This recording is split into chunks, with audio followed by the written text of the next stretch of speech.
hit start stream. We're going to go live. Then I'm going to switch to intro. Okay, so start streaming. Your event is starting.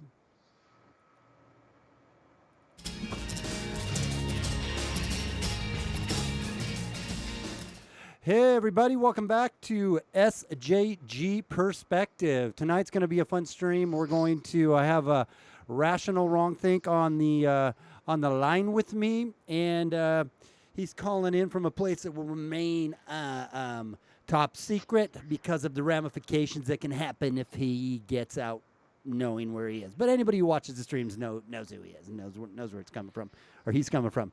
So, Rational, why don't you say hello to everybody? Hey guys, how you going? So, greetings from an unknown location. That's definitely not unknown, but to most people. But I think it was my first word. Everybody knew where I'm from. So we got Gator in. Imagine that, man. Really late on the notification. Not my fault. No, bro. You are actually always the first one in. And Christiane, are you still in? You still in now with us here? I am going to just make sure I have the right screen going to for my next one. That way I don't have a faux pas when I'm switching between my my two screens. And I'm going to do this real quick. Just make sure that there we go. And I'm going to zinger it back and back to my other screen. Nope. See, that's why I wanted to. There we go. Now do this. All right. Technical difficulties are now worked out. So we have a good show tonight.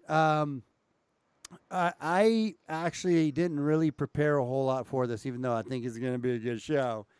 It's because I've been so busy with, now that it's getting warmer around the house, I have to do stuff outside.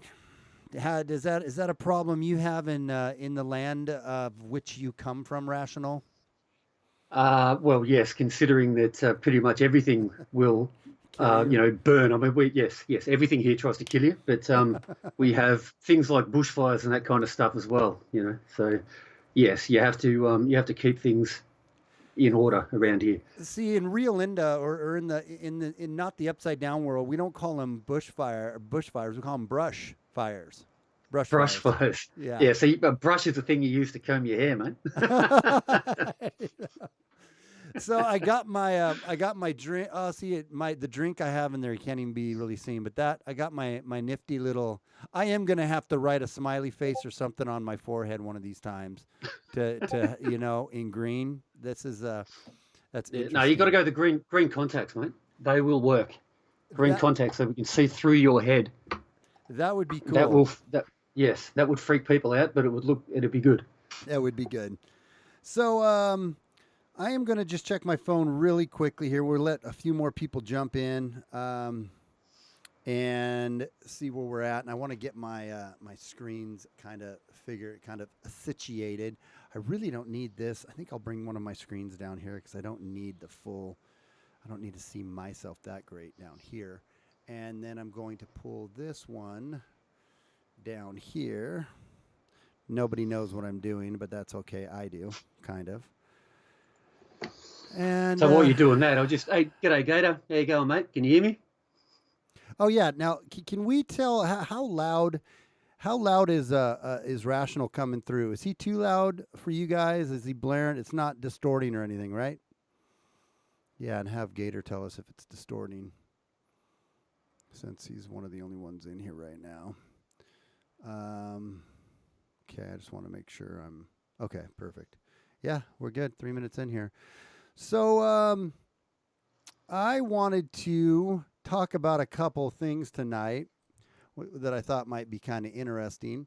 One of them being, if I could find where I have my notes at, maybe I'll go back to here just to see where my notes are at. There we go. Okay, so Gator's comment just came through to me. So what did he say? That took. I can hear you both. I can hear both of you good. So that took about probably 30 seconds from when I said it to when I saw the response. It could have been Gator was a little slow on the uptick though too, when getting around to punching that stuff in. Yeah. True. So You're a hey, bit slow, Gator. yeah, speed it up, Gator. So I don't know how much you want to. I had a pen here. I guess I might have to use a pencil for notes. Because my pen fell apparently. I don't know how much rational you want to talk about yourself in the sense of, like kind of your history, past, present day.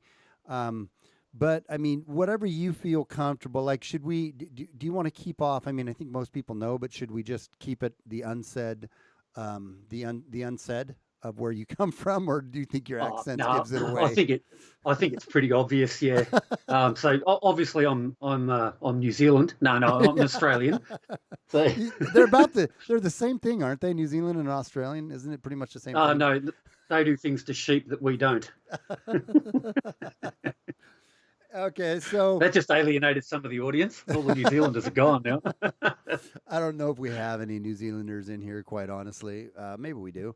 I think we scared off Richo too the other day, man. When we were, Oh yeah. I haven't seen Rich since, and I thought you guys said Australians were pretty thick skinned, and then I think Gator was giving me crap in Discord the other day. He's like, you went at him so hard, you scared all the Aussies away. So No. yeah, No. Oh yeah, I'm not sure what happened there, but yeah, that's right. Maybe he was a New Zealander pretending to be an Aussie.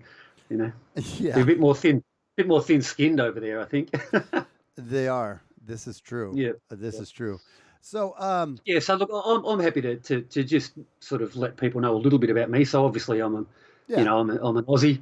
I'm sort of in the libertarian conservative um, spectrum, I guess, politically. Um, yeah, what else is there to say? I guess I'm sort of pro Donald Trump. I keep the personal stuff out just for career purposes, because where I'm living, we don't have a First Amendment, but what we do have is a rather rabid radical left that wants to silence people and actually has the capacity to silence people, because we do not have here a guaranteed right to speak freely. We have um, a left that can silence us and at times does. So, for example, we've had people in Australia who've been put in prison for speaking about Islam, and they say things about Islam, or they said things about Islam that are much nicer than some of the things that I say. So I know I take a risk when I speak, but the reality is, if we don't speak, the risk just grows and it magnifies. We need strong voices. We need people who are prepared to speak, because otherwise, in that silence, more and more oppression is going to grow. We have no choice. We have to speak in the non-American world. yeah. So now, when you say that, like when you say, I'm just trying to get my screen set up right.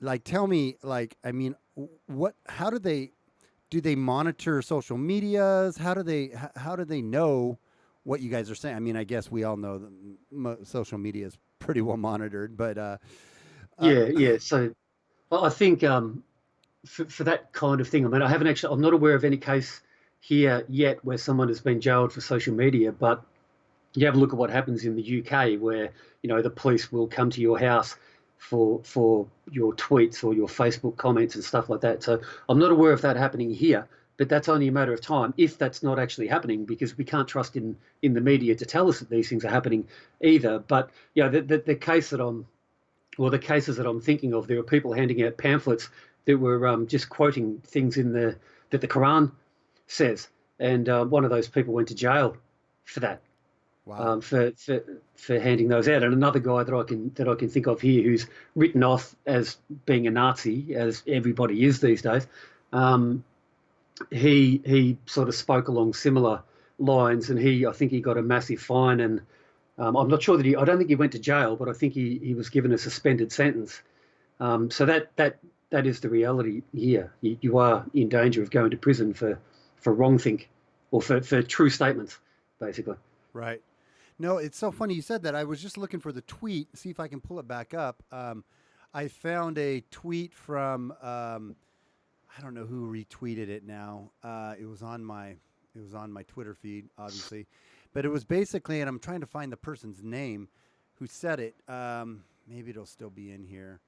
Uh, Shoot. Basically, it was a guy that who worked as the got something on my screen distracting me, who worked as to write the DSMV for dysphoria, gender dysphoria, right? And so he Yep. was listing his scientific findings. I'm paraphrasing right now, but basically he was listing his scientific findings on gender dysphoria, and he tweeted that this article that had to just scientific information, wasn't opinion. It was for the DSMV, or the DSM-4 or 5, whatever it is, and on gender dysphoria, and he just got banned. His tweet got banned from Twitter, and I wish I Yep. could find it, but that it's science, and they're being banned for. And I mean, this isn't a shocker. We all know this. This isn't a news breaking, but it's just a reminder of how insane it is that you can get banned off Twitter for talking about science and talking about That's facts. right. Yep. Yeah, truth is the first casualty in this sort of ideological war that we are fighting. It is unfortunate.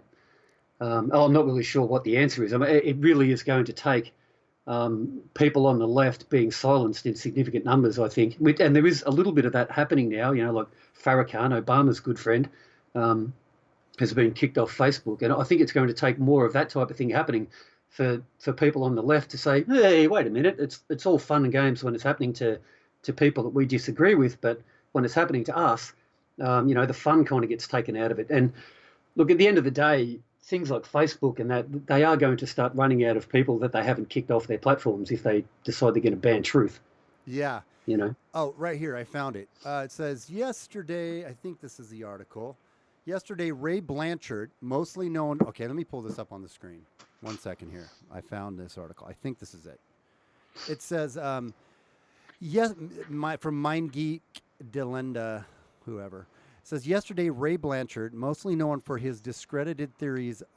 So this is probably a leftist turd. Discredited theories about gender dysphoria, the homosexual, transsexual, autogenophilia classification, was banned from Twitter for a statement that Jesse Sinel here argues was in line with DSM-5. Was it? A thread. So this is Ray. Yeah, so I don't know. Gender dysphoria is in the DSM-5 despite endless rumors, rumor mongering, and misinformation to the contrary. It is considered a mental disorder. Maybe it shouldn't be, but it is beyond insane to suspend somebody for expressing an opinion which lines up with the DSM.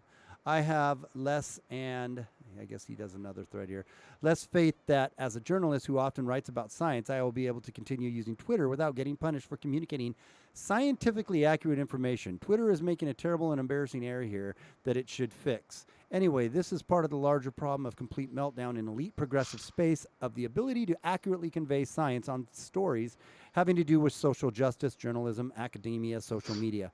Same story everywhere. It's a slow motion disaster. And then the last part he wrote here, this is how you get the most important outlet in the world running an extremely misleading column on testosterone. The ACLU arguing women can compete with and beat men in competitive sports. That's so funny to me that people still think that. That is just funny. And where are the feminists? Man, he had a lot of threads going on here. But just more importantly on this one right here, as you can see, Ray Blanchard. Hi, Ray Blanchard. Your account at Ray Blanchard PhD, the dude's a PhD, has been locked for violating the Twitter rules, violating the rules against hateful conduct. Hateful conduct in saying that gender dysphoria is a legitimate mental issue that people deal with. But yeah, that's right. And it is insane to be kicking people off social media platforms, or in the case of a friend of mine, losing their job for arguing against the legitimization of gender dysphoria. So a friend of mine is a psychologist, and she was working in a school, and she lost her job because she refused to go along with the gender dysphoria that was occurring within the education system. So, it is just crazy. You have to encourage people's mental illness. Yes. Or you run the risk of having your life basically destroyed. And here's the thing, though. What about schizophrenia?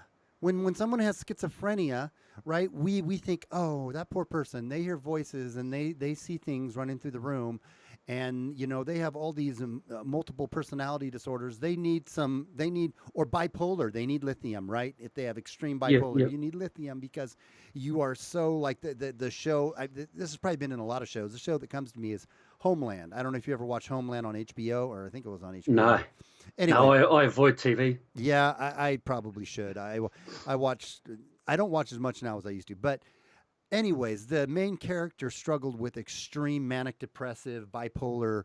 And so when she was off her medication, everyone was like, Claire, you need to get back on your medication because this is really affecting your work, and she was Yeah, way more brilliant when she was in her manic phases in some ways, but it was just totally screwing up. Right. So that's okay to say someone needs medication for, let's say, schizophrenia or bipolar. yeah, But if you think, if you have a penis, but you think you're a woman trapped in a man's body, we all pretend like that elephant isn't existing in the room, and we just pat him on the back and say, "That's good, that's good. You are a woman, even though you haven't, you have a XY chromosome. You are a woman." And to me, it's just. I mean, it goes right along with and you having a philosophy background, you understand some of this too, but it goes right along with the postmodern. Postmodernism is really something that interests me lately, not in a good way, but the cultural yeah, Marxist postmodern ideology that has really came on strong since the 80s, right? yeah, yeah. And I believe it was Leotard. I think I'm not wrong on this. It was, there's like, you have, not Derrida, but, um, Derrida. Derrida, thank you. You have Derrida, Leotardo, and there's another main one that really pushed it. I can't think of his name right now. Foucault. Yeah, Foucault.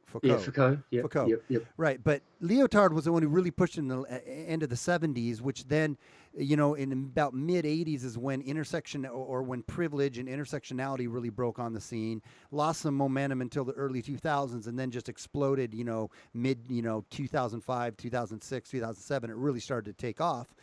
And then Yeah, we obviously know that the shit show that we're in now. But the postmodern ideology says words don't matter. Words are a construct, right? Words yep. are, of the patriarch. They are what have been pushed on us. Meaning doesn't matter. There is no truth. And what I don't understand about that, and I'm going to bounce around on the subject, but what I don't understand about that is they say that you can't. There is no theory, essentially, right? There is no truth, but they use a theory to explain a theory that says there is no truth. Does that make sense? What I'm Well, saying? no, well, yes, what you're saying makes sense, but what you're saying does not make sense, if that makes sense. Right. So the postmodernist, their whole ideology is self-defeating. So, I remember years ago being at university and a lecturer very early on saying nothing is true, and I put my hand up and I said, when you say that nothing is true, is that true? And she didn't really like that. And she said, no, what I mean is that there is no absolute truth. And so I put my hand up again and I said, okay, so when you say there's no absolute truth, is that absolutely true? Right. And she got quite upset by that and she accused me of being intolerant. And I just laughed because what else can you do? I mean, Right. it's an absurd thing. So they predicate their entire philosophy on an idea that is refuted by their own idea, if that makes Right. sense. It's Yes. self-defeating. It's Yes. circular. When you say, because if you make any statement of fact, so you say there is no truth, what you're actually saying, you're making a truth claim. So what you are saying effectively in philosophical terms is it is true that there is no truth. Right? A truth claim always has that underlying preface. It is true that, right? When you make a truth claim. Right. And so they are saying always it is true that nothing is true. But that automatically defeats itself and the argument is invalid. Now, when you predicate your entire philosophy on something that is that simple to shoot down, like it took a week one university student 3 minutes to shoot down in flames the entire argument of the postmodernist, you have no choice but to then immediately go to intolerance and accuse that person of being a bad person. That, to me, is why the left go for the ad hominem as Right. opposed to actually arguing philosophically, because you have to attack the person who is critiquing you, because if you critique, also if you respond to their criticism of your idea immediately fails. Right. Does that make sense? So you Yeah. have to attack Yeah. the person. You have to ignore their devastating rebuttal of your absurd idea and Right. attack the person. So Yeah. Yeah, no, that makes absolute sense. And the it's so funny. Before I even understood or even knew the term postmodernism, back, when PC culture was just, which PC is postmodernism. If I mean, it basically, they're all interlinked together. But when I would say back in, like, I started noticing it in early 2000s, right? That's when everyone was like, well, that's not politically correct. And I was always, my Yep. response to that was always, F political correctness. I don't give a, Yep. I don't give a shit. I mean, I'm not, that's the stupidest thing in the world to me. Just my common sense was like, what do you mean we can't say this or that? Or what do you mean that hurts certain people's feelings when I say that? Now, I don't want to try to hurt people's feelings. I just don't think that's being a good person when you go out of your way to try to put someone down or try to, Yep. to hurt. I don't think that's, and I'm not that type of person who wants to do that. But when you are shoving down my throat and telling and harassing me and criticizing me because I have an opinion that doesn't align with yours, that's when I push back. And a lot of my channel that has seemed confrontational to certain people, and I've gotten comments on that, say, well, you just have a confrontational tone. My confrontational tone doesn't just come out of the ether of just wanting to be confrontational. I'm like, whoa, this ideology, we need to push back on this and slow down with this, because it is insidious. It is so detrimental to our society and of functioning in a productive way, that if we don't push back on this and raise our voices against this, it's gonna, now this, mind you, this is what I'm thinking back earlier in the early 2000s, right? This is gonna grow into something that is very bad. I don't even understand all the ramifications of it. I didn't then. Now we're starting to see the fruit of that through all of the kids that have gone through these colleges and these professors that are shoving this in their brain and teaching them not to think, but teaching them literally to be just drones, just robots, just because if you call a lot of these kids on the carpet and you say, okay, well, explain your point of view on this, because rationally speaking, this is how, X and Y equal, Z in this scenario. They Yep. can't rationalize it. And like you say, like we just came full circle in this, they come back at you with either a really, they change your argument, they give you a straw man argument where they change what you're trying to say and then accuse you of something you weren't saying, or they just attack you as a fascist, basically. Yeah, yeah, yeah. I mean, you even look, it's simpler than that in the fact that we have a thing called social justice now, and we have a thing called politically correct. Now, both of those things are putting a qualifier on something that is intrinsically good, right? So something that is correct is something that is true. Why does it need to be qualified by politically correct? Right. Right? Something should be correct or not. And social justice. Why do we need social justice? Justice is a thing in and of itself, Right. but you're putting a qualifier on it, which is making it social justice. So that means that qualifier is qualifying the justice. So it is making it automatically, it is making it less just. Right. Politically correct is making things less correct. So it starts right at the start. Even their language, it's the Orwellian beauty of it is actually quite fascinating. I really am interested in it. If I had more time in my life, I would love to really get into delving into the full Orwellianism and the Yeah. language manipulation and the way that this kind of thing has been done, because it really is fascinating just to look at how insane our world is. Like, if you could get someone who'd been in a coma, say, who'd Right. been in a coma for, say, 20 years, bring them back now, apart from them probably saying immediately, can you please hit me on the head and put me back in a coma, they would probably be just blown away by how much our world has changed. And it has just become, it is clown world. It We is. live in a clown world. It Honk really honk. is. Yeah, Honk honk. exactly. Exactly. I didn't know all of those little triggers like the Kekistan flag and all that, and how those are just set up trolls to just piss off the left. But Oh, it's yeah. so funny to me that they think that they can make up a flag. They can just, oh, sorry, Yeah. I saw a reflection. I thought somebody was trying to sneak up on me. I jumped. They can, The they thought can police just, are coming for you, dude. I know. It's my son. He always likes to sneak in on me, or and try to scare me. So I saw a reflection. I thought he was doing that. But anyway, you can just make up a flag and have somebody say that's white supremacist. Like, I don't know Yeah. if you've seen my FNA without FNA. That my little emblem or logo I made. I had somebody tell me, I wish I could slow it down, or I had it up here so you could see it. It's this one. I'm going to switch to it real quick and show everybody what we're talking about. So this one right there, that my little logo, I'll do it again. See that logo? Okay. Okay. Yeah, it has a bit of Okay. an Islamic Allahu Akbar thing Yeah, about it. right. So Yeah. so basically, I had somebody, when you look at it on like my banner, like on my YouTube and whatnot, I had somebody tell me that that was a Nazi symbol. And no, that was Steve screwing around in Photoshop trying to come up with a cool looking, without fear and animus. That's where it comes from, Yeah, without F and A. without fear of animals. Yeah, or fear of animals in your case. But I had some turd literally tell me that my emblem was a white supremacist emblem, like that it was a Nazi type emblem, and I literally it tickled my heart, man. I'm like, oh, you're so silly. That's cute. Well, you haven't really made it as a conservative pro freedom thinker until you've been called a Nazi. Exactly. That is, it's like it's a badge of honor. Right, right. Isn't that right, You- Chrissy Ann? Until you have Aloha Snack Bar Muhammad, come at you, you haven't made it. Isn't that right, Chrissy Ann?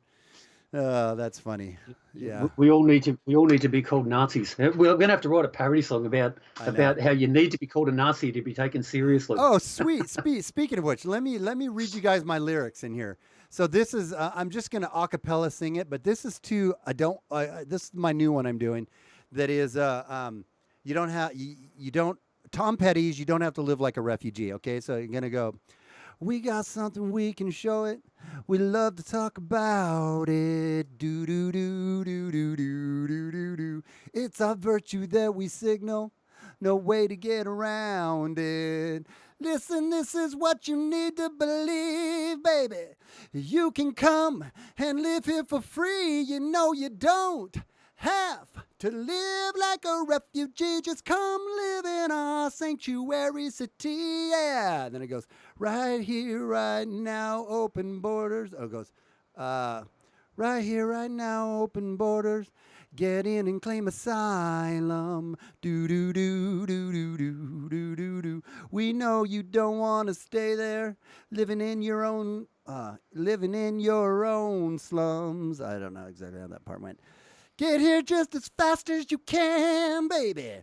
Whether coyote or a caravan, you know you don't have to live like a refugee. Just come live in our sanctuary city. Anyways, that's the gist of it, and then it'll. Nice. It's gonna be pretty good, man. I don't really know the song. I mean, like You don't know the Tom. It's like crying like a refugee or something, isn't it? Yeah. Is that the one? It's Crying like a refugee. That no, one, the isn't it? real words are like you don't. It's pretty close. The real words are, you see, you don't have to live like a refugee. You don't. You need to Google it right now and listen to it. It's Tom Petty's "Live Like a Refugee." It's like, of course, you are from down under, so I don't know. Yeah. I didn't really get into Tom Petty. I must admit, I was more into punk and heavy metal, and the Beatles and Pink Floyd, and Yeah. No, good music, mate. Good music. Tom Petty was good, and that's the kind of music I'm into too. I'm not into the poppy, stupid stuff. I've done some of my parodies just because they fit on the subject matter that I wanted to talk about. But yeah. It is a drawback with doing parodies and being into alternative music. Like, I don't know the pop kind of music, so I'm drawing on obscure songs or alternative kinds of songs. It's okay, but geez, it would be nice to be able to lampoon some of the contemporary artists whose names I can't even tell you. I think there's Beyonce, and Taylor someone, but I Taylor hate Swift. popular music and always have. That's it. Taylor Swift. You're on Taylor somebody. Oh, that's funny. Yeah, I'm not into that pop music either. Our age is showing. That's definitely not. But I do love like some good. I don't like the hair bands. I'm not into. I like GNR because I was having this discussion with a friend the other day, and we were talking about the '80s, hair bands and stuff, and I'm like, okay. GNR, I was actually having it with my wife. We were talking about GNR. That's a good. There was the 80s. You could almost classify it as butt rock, right?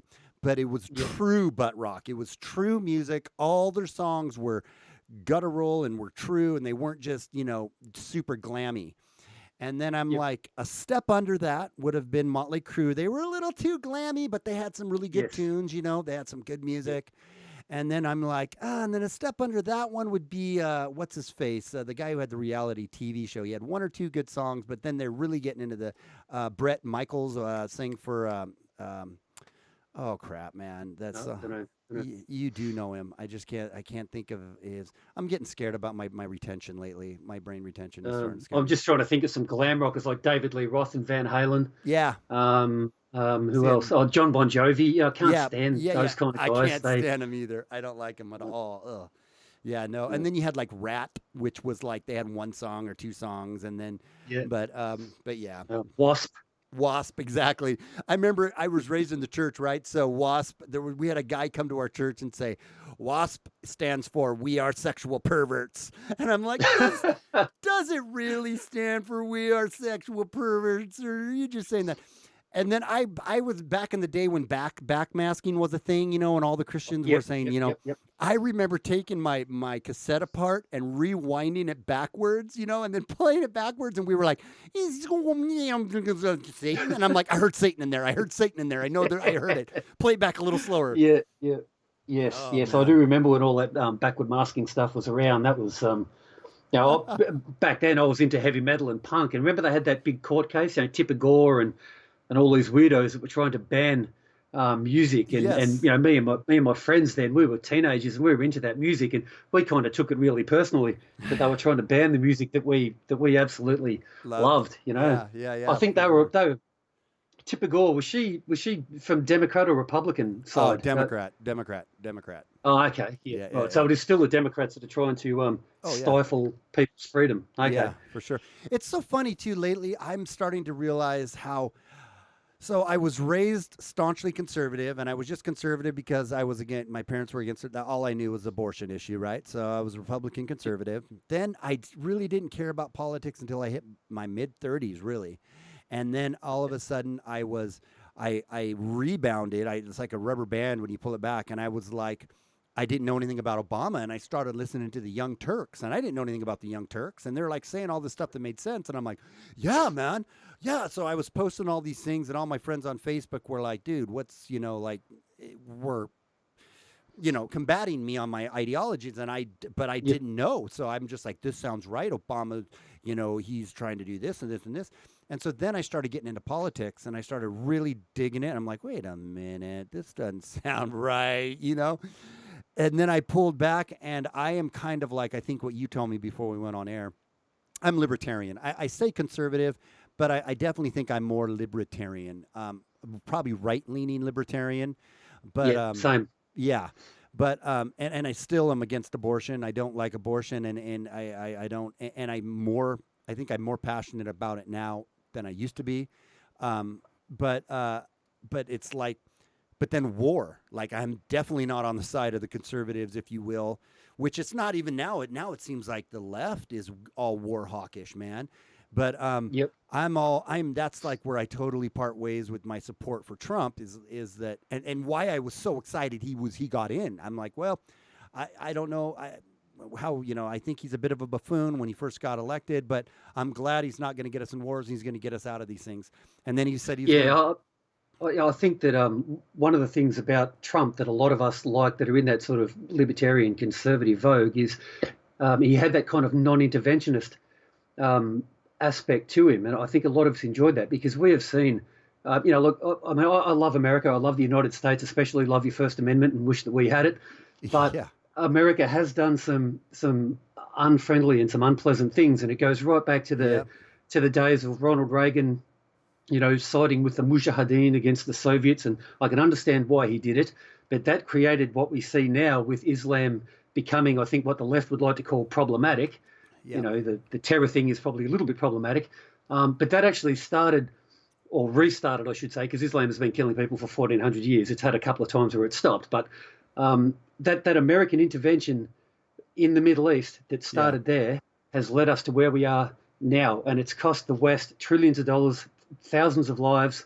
It has wrecked the economy. It has made the US look bad. It has made the West look bad. It has given the left something to beat us over the head with and attack us for. And Yep. we are people who don't even support that. We don't defend it. We don't agree with it. I would much rather that we had not gone into Iraq. I would much rather that we, hadn't taken out Gaddafi. I think it would have been significantly better to leave him there. We wouldn't then have the terror problem, and the left would not have that thing to use against us to bash the evil whitey over the head. Right. So, I think that intervention thing is bad. And Trump, he was sort of the counter to that intervention. But now, I mean, I haven't really looked a lot at it. I think Pompeo was a little bit more hawkish than I would like him to be. Right. But, I think not getting rid of Assad has been a good thing. I think if Hillary had won, Assad would probably be gone by now, and terror would have escalated enormously, and the region would be destabilized. So, without doubt, yeah, no, I think without doubt that's what would have happened, and that's like kind of why I was, like I said, I was so excited that she wasn't in there, is because we definitely would have already been at war. Had Hillary been there, we would have already been at war. That's just absolutely the truth. She is for people like me who are. I mean, I'm a political beast. I got into politics when I was about 15, and so I've really enjoyed politics, and I've been into it. As I said to you before we came on, I had an interesting life. So I left school pretty early. I was 14 when I left school. I spent time homeless, but I started when I was 15. I grabbed a couple of books by Nietzsche and started reading, and then I got into Machiavelli and Marx and all this kind of stuff. So I've done a lot of reading. I got into politics very early. And I find the politics of the day fascinating, and I have a sort of an awareness of that interventionist thing and the danger of it. And Hillary Clinton, man, for someone like me, that woman was absolutely terrifying. Yeah, the risk that she posed to a little inconsequential country like Australia, right, was enormous. And in so many different ways, the intervention creating global instability is bad for us.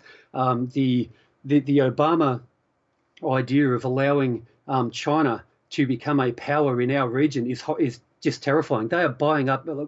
It's horrible what's going on in Australia right now. So they're buying up our farmland from our farmers who are committing suicide because they're being treated so terribly by our politicians. This isn't conspiracy too. People can Google it, look it up. Our politicians are being bought by the Chinese. yeah. And whilst it's not up to America to stop that kind of thing from happening, in the past, America was the power in this region. Right. Under Obama, America pulled back and the Chinese stepped in to the power vacuum that had been created, and they started buying out a series of gutless politicians. They bought ports in some of the smaller islands in our region. They now own a runway in Australia that they have built that is virtually military grade. We are seeing China becoming a real threat to us. Yeah. And because we don't have free speech here, that becomes a problem, because if we critique that and we talk about that, our political class can just say, well, off to jail for you. They haven't done that yet, but that is something that we could see happening in the future. Well, and now you guys don't have any guns. You don't have any guns to defend yourself. Yeah, exactly. That's another thing. Your Second Amendment, we need that. Like I always say, I'm scared of an armed population, but I'm terrified of an unarmed one. Yeah. We need guns because we have to be able to defend ourselves against a tyrannical government. Yeah. That is just the reality. And that's why you have that amendment. Which you guys are progressively having. But I wanted to touch on one thing about the Chinese and Australia. I was watching this show. Do you have Netflix, or you said you don't watch TV, so you don't have Netflix? No. Okay. No. Okay. You might want to maybe get Netflix and watch a couple things on there, but maybe not. But Pine Gap. Are you familiar with the Pine Gap facility in Australia? Yeah, the U.S. military installation. Yes. They did there was a show on, it's called, if anybody has Netflix, watch it, because what Rational is talking about right now, and I'm sure it's Hollywood, Hollywood stylized, right? But what Rational is talking about, which got me, just triggered this, is so true in the show. Go watch Pine Gap on Netflix. It's pretty interesting. It's, kind of a espionage, kind of like, but at any rate, they talk about how it's the U.S. installation for, it's one of the major hubs for intelligence worldwide, which the United States, and there's a couple other locations, and they all bounce intel around worldwide to monitor. It's a top secret, like NSA type facility. Anyways, Australians aren't allowed in there. We're not allowed near there. Right. No, but so they talk about how the Chinese in this show, it talks about how the Chinese were infiltrating and were trying to, there was a mole and it came from one of these Chinese businessmen who was trying Yep. to buy up some, oh, that was it. They were trying to buy up some Aborigine land to, I don't know, do what with, but basically the Aborigines had a council that were trying to agree with whether or not they were going to sell this plot of land to the Chinese, and there was pressure Yep. on them to do so. But that's really interesting because you say that's legitimately happening. Oh yeah, absolutely. We've been in drought here in Australia for the last 30 years, and a lot of our farmers are really struggling. So Yeah. instead of our government doing what they should do and helping them out during this time, they're basically just leaving them to sink and selling that farmland to the Chinese. And for me, I come from a farming background. I take that very personally. Yeah. Our farmland is being destroyed. It's being sold to the Chinese. Our farming communities, our rural communities are just becoming a wasteland. It's awful to see what's going on because the Chinese buy them up. They have minimal people working on the farms. They just automate everything. So What are they it's doing with ruining. when they buy it up? Are they taking are they shipping it back to China? Yeah. The food. Yes. Yes. Yes. Yeah. Because they don't want to eat their own food, which is fair enough. I don't want to eat it either. But we're getting their toxic, nasty food coming into Australia, and they're getting our high quality food because obviously their air, land, water, everything is a lot more polluted than Australia because we have 20 million people in a country the size of China that has 1 point whatever it is billion people. And so they're getting our food and we're getting theirs. Yeah. It is absolutely criminal what's being done to our country. It's awful So watching this happen. so rational. Are you literally like for us people here in America? So you literally cannot. This kind of goes along with this, but if you wanted to go down and protest this in I don't know what main city is closest to you, but you wanted to go protest this in the main city square with signs and whatnot, like Antifa does here, with that and protest and yell basically what's going on in France, right? Yep. Would they literally just round you guys up and throw you in jail? Well, that has happened occasionally where people have been arrested for protesting, but we have to get permission to protest, which I think you have to do in America as well. But we can be denied permission to protest here. Uh-huh. So yes, technically, yes, we could. If we decided that we were going to protest, we could be rounded up and jailed. And there was a case, I remember back would have been in the mid 1990s, where the Liberal government, which is our version of the GOP, they brought in a heap of workers from overseas onto the docks. This is the government was involved in this. They brought in a heap of workers from overseas onto the docks. They kicked out the unionists who were working there and brought in these foreign workers to take over the jobs because they would work cheaper and they wouldn't go on strike and that kind of thing as much, and they didn't need all the good conditions.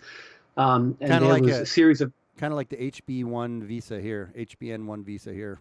Go ahead. Sorry. yeah, that kind of thing. So anyway, so people were protesting that, and the police were ordered by the government to start arresting the protesters. And I was actually there. I thought this was outrageous that this was being done. So I was down on the docks protesting, and the police just formed a line and refused to move. They didn't do anything because they actually supported the Australian workers over the government. Wow. So that also happens here. So we have had those interesting clashes here. It's not a guarantee that the police here would necessarily do the bidding of our government if they do take a bit of a turn towards greater fascism.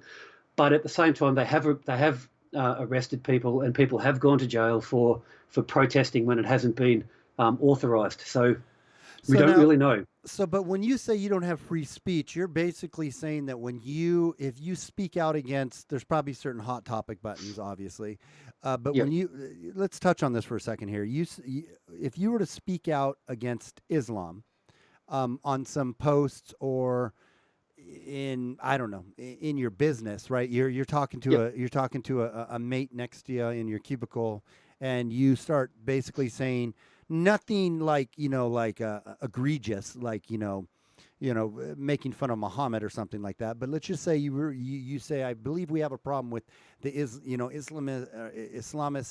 immigration, this fundamentalist jihadis, the jihadists that Yep. are coming into our country. We need to correct that. That you can literally get in trouble for that. Oh, yes, absolutely.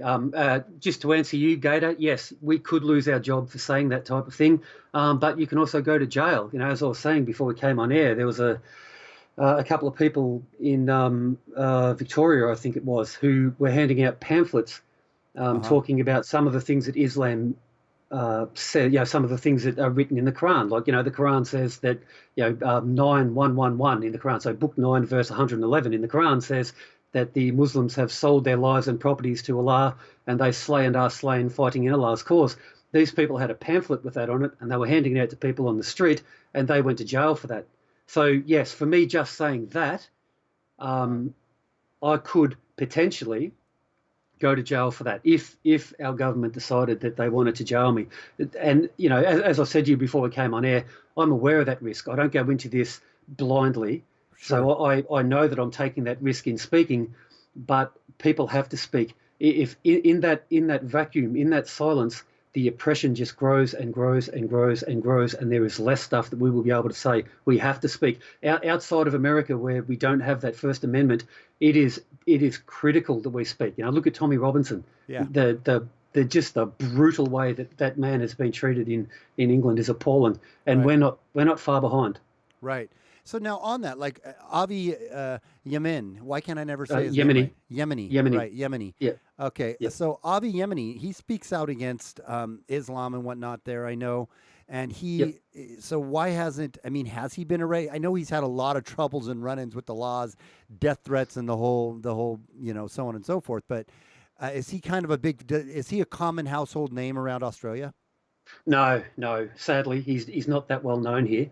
Um, Yeah, it is an interesting one. I mean, we do have the freedom to speak, but it's not a guaranteed right to speak. So, like, he's been taken to court and he has been sued for speaking against Islam, Mm-hmm. but he hasn't actually been challenged by the government yet. But at the same time, he's also small. Right. Like his following here in Australia is tiny. He doesn't get any real sort of airplay in our mainstream media or anything like that. So Right. at the moment, he's probably not considered a threat. And when the government did jail people a few years back, it became a national story. And so again, look, I guess there's always these competing kind of forces. The government would like to suppress our speech, but in suppressing speech, they highlight that speech that they're trying to suppress to some degree because there are still enough people who will talk in the media to actually make a big story of it. So, Yeah. the threat is there. It's not a huge threat. Like, I don't want to overplay the threat,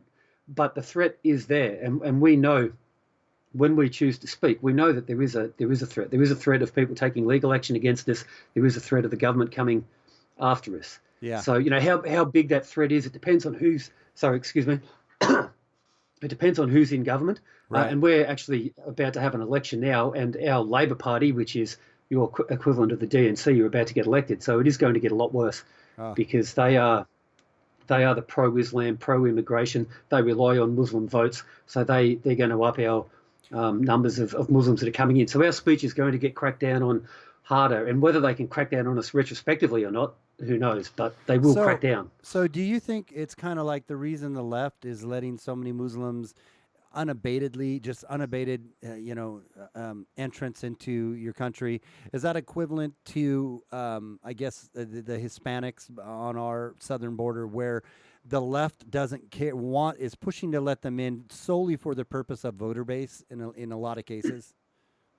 Absolutely, absolutely. I mean, the Muslim demographic in Australia overwhelmingly votes for our version of the DNC, Mm-hmm. and they know that. The Labor Party here, they know that, Yeah. and so they're quite happy to have them coming in because that just shores up their supporter base. And we've had 30 years of political correctness being rammed down our throats in the education system and the media as well. So, Right. it is politically incorrect to point out some of the problems with the Allahu Akbar brigade. And yeah, look, the reality is there are a lot of good Muslims out there. I've got Sure. Muslim friends. I've worked with Muslims who've been good people, but it's sad that we have to qualify it this way. But there's also the fact that there are some ungood Muslim people out there. We've had quite a few Right. people who've gone and fought in the Middle East from Australia. We have the situation a couple of years ago where Lauren Southern wanted to go and speak to Muslims in one key area of Sydney in Australia. Right. And the police were going to arrest her because this is a non-free speech zone. A no-go in zone. what is, in ostensibly a free country. She was told that if she did go there to ask questions, that would incite these Muslims because the policeman said, quote, it's a religious area, end quote.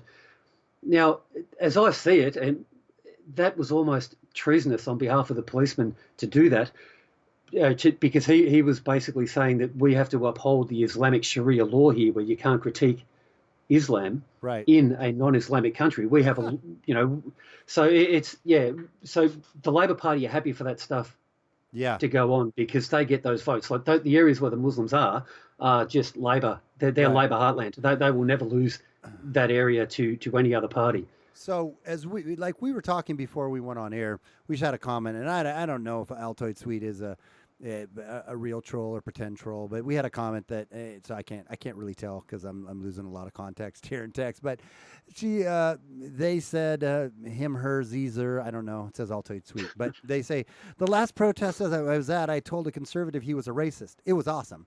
Now I don't, like I said, I don't know if this person is just trolling us and is having fun, but it kind of touches on that whole thing we talked about earlier when they don't have an argument to actually debate and actually talk about facts, which again it's very convenient to believe in an ideology that doesn't believe in facts, because then you don't ever have to worry about substantiating your position on anything. But that's right. My feelings trump your facts. That is their mantra, But it's so funny, like we talked about, and you had some good thoughts on that also. Like, it's just the ad hominem, right? When you can't substantiate or support your opinion, we just throw names. We call names. It's really the mentality of like a 6-year-old, 7-year-old, 8-year-old. Yeah, it is. It's nah. That's it. It's a 6-year-old in the playground. That don't get their way. Unfortunate. That don't get their way, and they just start crying, or to their parents, I hate you. You're the worst parents in the world because you're a poo-poo head. Because they don't get their way, or because they don't understand the logic of which the parent is using. No, you can't play with this because it's dangerous and it'll have bad consequences. That's why we don't let you do it. You can't explain that to young kids because they just want their way. It's a fitting analogy in a lot of ways to the progressive left. Of how they view every engagement, any kind of social interaction or engagement. It's a bunch of name calling and demonizing. Yes, I saw a video just earlier on today or tomorrow your time, where a couple of women were protesting against Tommy Robinson in the UK, and they were talking about. So it was Avi Yemeni and another British guy who were talking to these women that were protesting against Tommy Robinson, and Avi was saying, well, what do you think about the Islamic grooming gangs and the fact that I think it's 84 or 90% of people in the UK who've been arrested for being a member of grooming gangs have been Muslim, and these women are saying, oh, we don't know about these facts, but Tommy Robinson is a racist, right? And that's. They're not interested in the facts. They don't want facts. So you can't logically win an argument against someone who just but you're just talking facts. What about my feelings? Right. How do you win that argument? You can't. No, the way that I sort of engage with people on the left when I have to talk to them is at the beginning to preface an argument. You have to begin by saying, what I want as a sort of liberal conservative is I want a fair world. I want a free world. I want a world where the poorest of people can become the wealthiest of people through hard work, through a bit of grit, a bit of determination, and yes, a little bit of luck. And I want us to look after the weak. I want us to look after those who can't help themselves. And that's the kind of world that I want. Do you agree with that? And then when you get them saying yes, that kind of stops them from being able to see you as being evil, as being morally wrong, and then they can actually talk to you as a person and you can discuss ideas. Right. If you come into this trying to give them a competing ideology and you try to use facts against them, they will immediately see you as being oppressive and as being evil and Right. as being a racist and a misogynist and a Right. whatever elseist, you know. It's the class. It's the class, and that's even in the Marxist ideology that says you can't have a conversation with people in a different class than you, right? You know, so Yep. if you don't understand your privilege, and if you don't agree that you with the baseline ideology, we can't even have a conversation with you. Essentially, maybe I'm not saying that Yes. perfectly. Yeah, no, that is exactly right. It all comes down to who has the most oppression points. And you Right. know, the other thing I've got going for me in an argument is that, you know, obviously, as you can tell from listening to me, I'm an Islamic lesbian. I'm a masculine ascended, genderqueer. You know, I'm a multiple amputee. That's how I identify. I'm not those things, but I identify as those things, and that means that I automatically win the gold medal in the oppression Olympics, Right. and so I'm right. Right. Right. It's just stupid. Yeah. You know, it's such an insane world where right and wrong is determined by how oppressed you are in your own mind. You know, you have to work out how many oppression points you have in relation to somebody else, and that the more oppression points you have, the more weight your argument has. It's ridiculous. Yeah. You know, and the scary part about this whole cultural Marxism, and it's so funny that that term gets made fun of by the left, the progressive lefts, and the really smart philosophical people that are just so much more intelligent than you, and they make sure you know it all the time. They laugh at you when you say cultural Marxism because they're like, cultural Marxism is a made-up term. It's not a real word. It's not a real thing. It's like, what? You know, you're going to tell me what is a made-up word and what isn't a made-up word? But Yeah, Islamophobia. What's that? yeah, you know, but the thing about this also that is so insidious is it doesn't just stay in the social realms of discourse of us socially, a social discord or discourse. It isn't just there. When you cut down free speech and an exchange of ideas, you literally are hurting physical science at that point because you're not allowed to explain certain things if those, if these physical, like we could use a lot of different subjects, but these physical conclusions go Yep. against a philosophical ideology, then we can't even accept your physical conclusions on, climate change, for instance, right? Well, we take climate change. That is being the whole science behind climate change is not settled science. It is not No, settled science. But you no. can't talk about that, and immediately you just are shouted down as a science denier. You're a science denier. And then when you say, well, no, let's actually look at the science on this, that it isn't it isn't what people say it is. Let's look at the science on it. Then you are just shouted down, so you can't even actually discuss about actual science. So I mean, I think it was Doctor. I'm trying to think of his. He's this Indian guy that talks about this better than I do. He was talking about this whole thing, and he was saying how the political correctness isn't just hurting our societal discourse, right, and our Yep. cultural discourse. It's hurting our physical scientific discourse. Oh, absolutely. And there's quite a few different fields where the political correct BS has transcended science, and it happens in different ways. You know, like you have this push to get more women into science when they're not really interested into science, so the necessary prerequisites to get into science are reduced, and then you have science where, you know, there are certain things that you just can't say. You know, like you can no longer say that male and female exist in science, even though they obviously do. So Right. that the scientific community is being subjectified. Yeah. That's not really well. Yes. That is a problem because, you know, when you remove objective truths from your culture, you take away what, you know, on the left they call the meta narrative.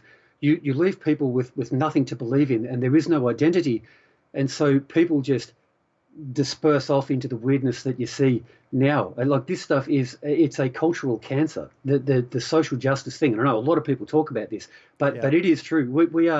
We don't believe in anything as a culture. So if you don't believe in anything, you will believe in everything, or which effectively means believing in nothing, if that makes sense. And so Yeah. our culture is just falling apart. It is. It's a fascinating thing to watch. You know, we're kind of living in something that's a mixture of Orwell's 1984, the idiocracy, and as I said before, clown world. You know, Yeah. it's fascinating watching it happen. But I would much rather a be bad watching way. it happening as a movie. Yeah, Yeah. I'd rather it be I'd rather it be a fictional movie or something than the reality we live in. But here we are. No, and we with all these Democratic contenders running on our side, which we have, I don't know what it's up to, 30, I think it is. Legitimately, it's like 30 candidates, and each Yep. one's trying to outdo the next one with something crazy that they're trying to promote or trying to push. I am for the first time kind of worried about where if a Democrat gets in, I'm worried because they're not Democrats anymore. I mean, I guess you have Biden, who's really he's talking some stuff, but really he's just a politician. Nothing much is going to change if Yep. Biden gets in there. But if you do get enough, if you get a Bernie in there, which he's also a politician, I don't think a whole lot's going to change if Bernie gets in there. He's going to push for stuff. But there's going to be too much pushback. But if you get like down the road here, we get somebody like an AOC in there, which I don't think AOC will ever make it because she doesn't even know what a garbage disposal is. I hope not. But yeah, but that is scary to me because it's the way we are going. It's like our culture. It's literally it's getting cannibalized. Anybody in the middle, any conservatives, any libertarian, just libertarian doesn't even have to be conservative. Literally, it's so funny because liberals now, who 20 years ago we would have said that's a liberal, they are more considered to me almost a conservative now because they're fighting like the Tim Pools and whatnot of the world. He's left leaning, but man, I agree with him on probably almost every subject. Maybe on like abortion or some of these other subjects we would disagree with, but he's an avid fighter for freedom of speech and freedom of thought. Yeah. These are the kind of people that now are the ones who are getting made fun of, and the fringe is gaining all the support because we have drones of brainless people out there who aren't really they're just simply driven by what they feel is empathetic responses or emotive responses that have very little to no rational backing to them at all. Yeah, yeah. I think probably if we actually looked at the numbers, that the radical SJW types are probably still fairly low in numbers, but they are given an inordinate amount of weight in the media. And you have, the absurd media like CNN and MSNBC who basically push these people and try to make their ideologies appear to be mainstream, and they're just it's creating a kind of a radicalization. Like somebody like me is called a Nazi is just it's an absurdity. Like I'm not into race at all. I don't care what your race is. Like I'm not a whitey. So I'm very unlikely to be a Nazi. But these days, Ben Shapiro, the Jew, was called a Nazi. Avi Yemeni, the Australian Jew, was called a Nazi. The danger of this stuff is it's forcing people to take very radical positions, because any position that you take is going to get stomped on, and you're going to get crushed, and you're going to get called a Nazi, and it just hardens the discourse, and it makes it almost impossible to have a sort of middle of the road kind of a conversation about ideas and issues. People have to jump into these opposing extremes, and it is just destructive. There's nothing good in it. 1 second, I'm gonna mute you for a second. Why don't you talk to the crowd for a second? I gotta mute you. Okay.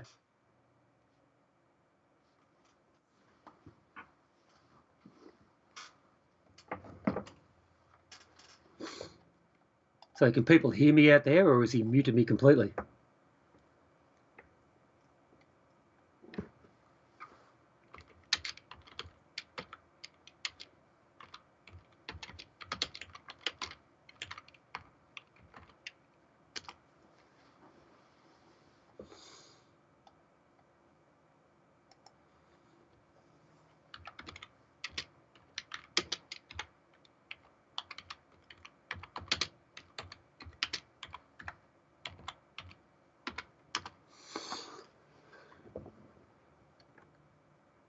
Oh, you can hear me. Ah, okay. When he said that he was muting me, I thought that he meant he was actually muting me. So what's some feedback on how you think the conversation's going, guys? I'd be interested in knowing what you think. Having never done a live stream before, it's all kind of new and interesting, and I haven't been looking at the comments that people have been making. So yeah, we had some good ones in there. I think Altoid Sweet is probably Nick. That's what I'm gonna guess here, but I don't know. So I had my regular phone call breaking up my live stream. So Oh, that's yeah, that's yeah, compulsory. You got to have that. I do, because I have I'm a dad and I got my daughter over with some friends and doing stuff. But and it's Mother's Day, so we didn't cover everything. We have been going for over an hour. I think we're going to cut. This has been awesome though. Like let's plan on this. I think we had a lot of people that like this. And Altoid Suite, which I think is Nick, but I could be wrong. But I think Altoid is clearly is clearly Nick. I think Nick's trolling me again, giving me some troll points. I bet if we could see Chrissy Ann right now, she's laughing. It could be Chrissy Ann too. Could be Chrissy Ann. Okay. I don't trust either one of them anymore. Isn't Chrissy not Ann Nick. the Mufti, the what is it, the Muhammad snack bar thing? Yeah, that's Allahu snack bar or something? Yeah. Aloha Muhammad snack bar or snack bar That's Aloha. it. Yeah, yep. That's right. Oh man, that's so funny. But anyways, it's either Nick or maybe it isn't. Maybe it just really is a brainless turd that found us and is trolling us, which is cool if it is. I'm okay with that. Yeah, you, But you need trolls. I don't have any trolls. I'm disappointed. I've got to get some trolls going on my channel. yeah, I know. You just need to ask Chrissy Ann, because Chrissy Ann can bring some trolls over for you. Okay, That's yeah. what she does. Send your trolls to me, Chrissy Ann, please. Yeah. But I would love. One second, guys. I gotta just tell. I talked to my kid. 1 second. Yeah, one quick second. Yep, you're right.